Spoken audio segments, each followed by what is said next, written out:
এদিন এগৰাকী ব্যক্তিয়ে এজন আয়ুৰ্বেদিক ডাক্তৰক সুধিলে যে ছাৰ বহুতে কয় যে ৰাতি কিছুমান বস্তু খাব নালাগে আৰু নালাগে বুলি কোৱাৰ লগে লগে আমি মানি লওঁ বা নাখাওঁ আৰু আন কিছুমানে সেয়া নামানে আৰু খায়।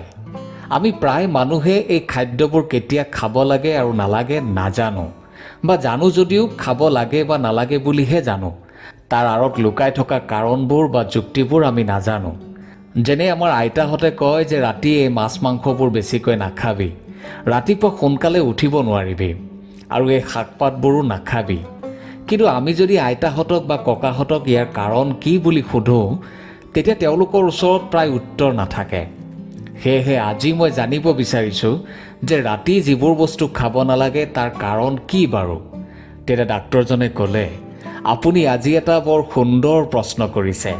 সাধাৰণতে মানুহে যেতিয়া এজন ডাক্তৰৰ ওচৰলৈ যায় তেতিয়া এনেবোৰ প্ৰশ্ন নোসোধে, আৰু ডাক্তৰেও চুটিকৈ কৈ থৈ দিয়ে যে আপুনি এইকেইটা দৰৱ খাওক আৰু এইকেইদিন টেঙা তিতা আদি নাখাব। কিন্তু কিয়? চাওক, আপুনি আমি সকলোৱে শৰীৰটো স্বাস্থ্যৱান কৰি ৰাখিব বিচাৰোঁ। এটা সুস্থ মন আৰু স্বাস্থ্যৱান শৰীৰ লৈ জীৱনটো উপভোগ কৰিব বিচাৰোঁ। এটা কথা সদায় মনত ৰাখিব যে আপোনাৰ ধন সম্পত্তি টকা পইচা যথেষ্ট হ'লেও আপুনি শান্তি নাপাব পাৰে যদি আপোনাৰ শৰীৰটো সুস্থ হৈ নাথাকে। আৰু টকা পইচা লাগিলে কমেই হওক, যদি শৰীৰটো স্বাস্থ্যৱান হৈ থাকে তেতিয়াহে আপুনি শান্তি পাব, সুখ পাব।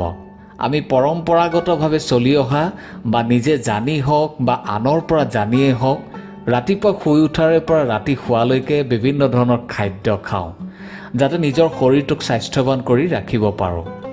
আমাৰ শৰীৰটো স্বাস্থ্যৱান হোৱাটো সম্পূৰ্ণ নিৰ্ভৰ কৰে আমাৰ খোৱা খাদ্যৰ ওপৰত বা আমাৰ খাদ্যাভ্যাসৰ ওপৰত। কিন্তু সকলো সময়তে সকলো বস্তু খোৱা উচিত নহয়। খাবলৈ পালেই বুলিয়ে আপুনি দিনে ৰাতিয়ে এসোপামান খাব, তেনে কৰিলেও নহ'ব।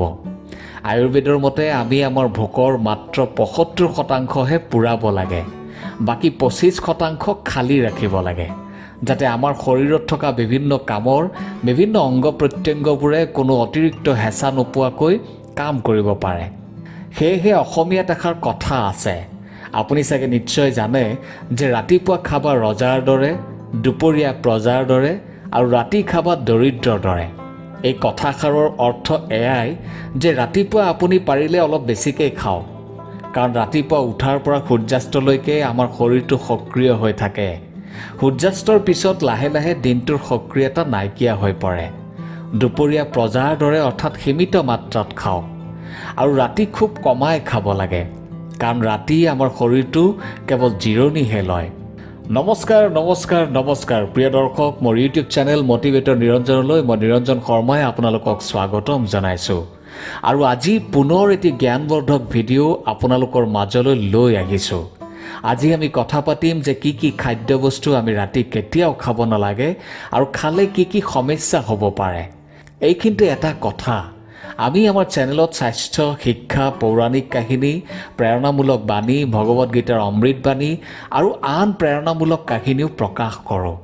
সেয়েহে আপোনালোকলৈ এটা অতি বিনম্ৰ অনুৰোধ, আপোনালোকে যাতে মোৰ আন বিষয়ৰ ওপৰত প্ৰকাশ পোৱা ভিডিঅ'সমূহ এবাৰ চাই আৰু আপোনাৰ মতামত জনায়, কাৰণ আপোনালোকৰ মতামতেহে আমাক আগুৱাই যোৱাত সহায় কৰিব।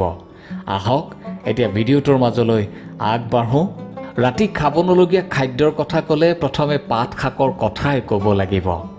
লাই, পালেং, খুতুৰা আদি যিকোনো পাত শাক ৰাতি নোখোৱাই ভাল, কাৰণ এইবিলাকে কেতিয়াবা পাচন ক্ৰিয়াত খেলি মেলি সৃষ্টি কৰিব পাৰে। গেছ, এচিডিটি বা বদহজম হ'ব পাৰে। যিসকলৰ গেছৰ সমস্যা আছে তেওঁলোকে ৰাতি পাত শাক একেবাৰে নোখোৱাই ভাল। নিশ্চয় সকলোৱে এইটো কথা পালন কৰি চলে। ৰাতি আমাৰ শৰীৰে বিশ্ৰাম লয়, জিৰণি লয়, আৰু আমাৰ পাচন তন্ত্ৰকো বিশ্ৰামৰ প্ৰয়োজন হয়। কিন্তু এনেকুৱা পাত শাকত থকা ফাইবাৰ হজম কৰিবলগীয়া হ'লে পাচন তন্ত্ৰই বেছি কাম কৰিবলগীয়া হয়, আৰু ই আপোনাৰ টোপনিত ব্যাঘাত জন্মাব পাৰে। ৰাতি খাব নলগীয়া বস্তুৰ ভিতৰত আনবিধ বস্তু হৈছে চালাড। তিয়ঁহ বিলাহীৰ কেঁচা চালাড। কেঁচা চালাড হজম হওঁতে অলপ সময় লাগে। যিসকলৰ গেছ, বদহজম, ডিচেণ্ট্ৰি বা অন্য পেটৰ সমস্যা আছে তেওঁলোকে পৰাপক্ষত ৰাতি কেঁচা চালাড খাব নালাগে। তিয়ঁহৰ বিষয়ে হিন্দীত এষাৰ কথা আছে যে ক্ষীৰা সুবহ কো হীৰা শাম কো পীৰা, অৰ্থাৎ ই ৰাতিপুৱা হীৰাৰ দৰে কাম দিয়ে আৰু পাছবেলা বিষ অৰ্থাৎ পীড়া দিয়ে। পিছবেলা আমাৰ শৰীৰৰ বাবে হানিকাৰক হৈ পৰে। বিলাহী অম্লধৰ্মী হোৱাৰ লগতে ইয়াত থকা গুটিবোৰ সহজে হজম নহয়। গতিকে কেঁচা বিলাহী ৰাতি খালে পেটৰ গোলমাল হোৱাৰ সম্ভাৱনা থাকে।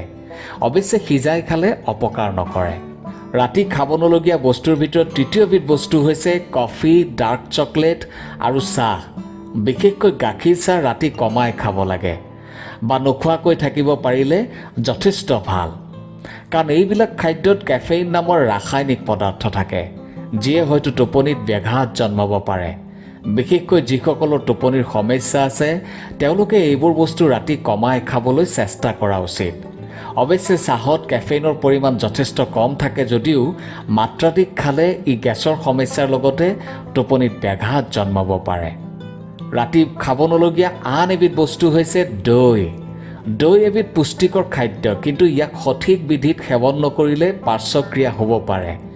গুৰুপাকী হোৱাৰ বাবে ৰাতি হজম কৰোঁতে অসুবিধা হয়, আৰু যিহেতু ৰাতি শুইহে থকা হয় গতিকে এনে গুৰুপাকী খাদ্যই পেটৰ গোলমাল কৰিব পাৰে। চীজ, বাটাৰ বা অন্য চৰ্বিযুক্ত খাদ্য ৰাতি কমাই খাব লাগে। ফেট বা চৰ্বি হজম হওঁতে যথেষ্ট সময় লাগে, আৰু ৰাতি আমি বিশেষ পৰিশ্ৰম নকৰোঁ। আমি শুই থাকোঁতে যদি আমাৰ পাচনতন্ত্ৰী ৰূপী মেচিনটোৱে অনবৰতে এনেবোৰ খাদ্য হজম কৰোঁতে লাগি থাকিবলগীয়া হয় তেন্তে ই অলপ কষ্ট পায়। সেয়েহে ৰাতি ইয়াক বিশ্ৰাম দিব লাগে। চৰ্বিযুক্ত খাদ্য দিনৰ অন্য সময়ত খাব লাগে। ৰাতি ফুলকবি, ব্ৰকলি, তিতা কেৰেলা, অত্যধিক টেঙা, তিতা, জ্বলা বা খাৰযুক্ত খাদ্যও পৰাপক্ষত খাব নালাগে। পেটৰ গোলমাল হোৱাৰ উপৰিও টোপনিত ব্যাঘাত হোৱাৰ সম্ভাৱনা থাকে। প্ৰিয় দৰ্শক, এয়াই আছিল কেইবিধমান বস্তু যিকেইবিধ আমি ৰাতি কেতিয়াও খাব নালাগে। কিন্তু ব্যক্তিভেদে তেনে বস্তুৰ তালিকা বেলেগ বেলেগ হয়। এতিয়া হয়তো বহুতৰ মনত প্ৰশ্নৰ উদয় হৈছে যে তেওঁলোকে তিয়ঁহৰ চালাড, দৈ আদিবোৰ খাদ্য দেখোন খায়েই থাকে, তেওঁলোকৰ একো সমস্যা হোৱা নাই কিয়? আচলতে সকলোৰে হজম শক্তি বেলেগ বেলেগ। যিসকল ব্যক্তিৰ হজম শক্তি ভাল তেওঁলোকে এনে খাদ্য সহজে হজম কৰিব পাৰে, আৰু যিসকলৰ হজম শক্তি বেয়া বা দুৰ্বল তেওঁলোকে এনে খাদ্য একেবাৰে হজম কৰিব নোৱাৰে। গতিকে সকলোৱে নিজৰ হজম শক্তি চাইহে খাদ্য গ্ৰহণ কৰা উচিত। এবিধ বস্তু এজন মানুহৰ বাবে পথ্য হ'লেও আনজনৰ বাবে হয়তো অপথ্যও হ'ব পাৰে। সেয়েহে সকলোৱে নিজৰ বাবে উপযোগী বস্তুবোৰহে খোৱা উচিত। আৰু যদি আপুনি কোনো দীঘলীয়া সমস্যা বা দীঘলীয়া বেমাৰৰ চিকিৎসা কৰি আছে তেন্তে এই বস্তুবোৰ খোৱাৰ আগত চিকিৎসকৰ পৰামৰ্শ নিশ্চয় গ্ৰহণ কৰিব। ধন্যবাদ।